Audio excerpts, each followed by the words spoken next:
তারাতে বাঁচল যে আবার। পর্ব 4।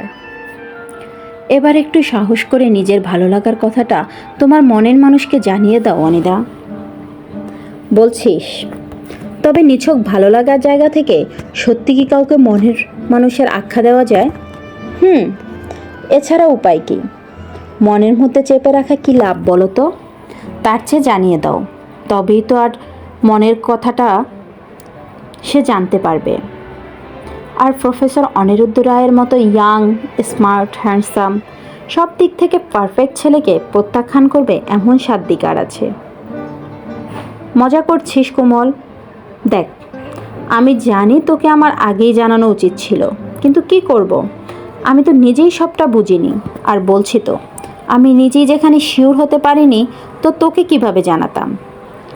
কষ্টটাকে বুকের মধ্যে চেপে রেখে মুখের মধ্যে মিথ্যে একটা হাসি ফুটিয়ে কোমল বলে উঠল, তোমার সাথে আমি কোনো মজা করব অনিতা? যা বললাম সেটা এক্কেবারে সত্যি। আর তাছাড়া তোমার তো এখন থেকে ভেবে ভীষণ মজা লাগছে। সব কিছু ঠিকঠাক হয়ে গেলে আমি বাবা একটা নেমন্তন্ন পাবো। নাও নাও, আর দেরি না করে সবটা বলে দাও তাকে। কোমলের এই স্বাভাবিক হতে দেখে অনির মনের অনুতাপের বোঝাটা ধীরে ধীরে কমতে শুরু করেছে।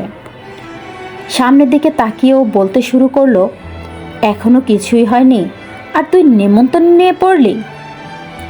আরজা আর আমার কর্মক্ষেত্রে পরিচয় ঠিকই, তবে আলাপটা বেশি দিনের না।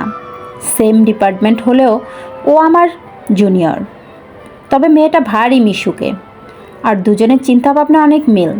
তাই হয়তো বন্ধুত্বের প্রথম ধাপটা পেরোতে খুব একটা সময় লাগেনি। তারপর টুকটাক কথাবার্তা এগোতে এগোতে এখন যে বন্ধুত্বে পরিণত হয়ে ধীরে ধীরে ভালো লাগা তৈরি হতে শুরু করেছে, সেটা ঠিক বুঝিনি। তবে সেটা যে ভালো লাগার সীমানা অতিক্রম করে ভালোবাসায় পৌঁছে যায়নি, সে বিষয়ে আমি পুরোপুরি নিশ্চিত।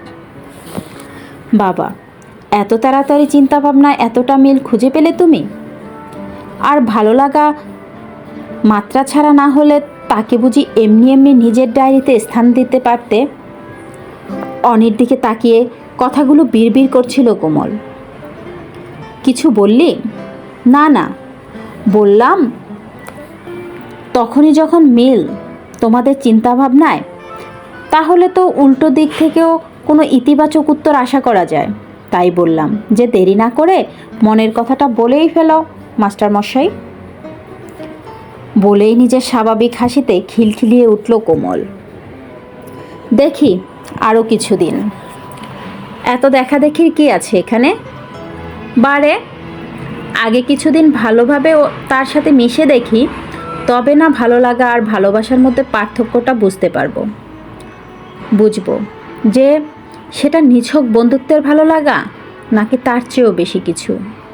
হ্যাঁ, ওর পার্সোনালিটি আমাকে অ্যাট্রাক্ট করে ঠিকই, তাই বলে এখনই কোনো সিদ্ধান্ত আমি নিতে চাই না।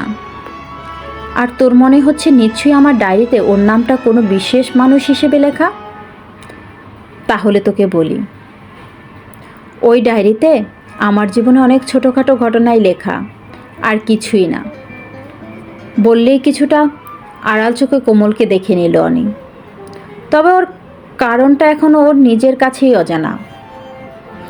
অনির কথাগুলো শুনে খানিকটা অবাক হয়ে ওর দিকে তাকালো কোমল।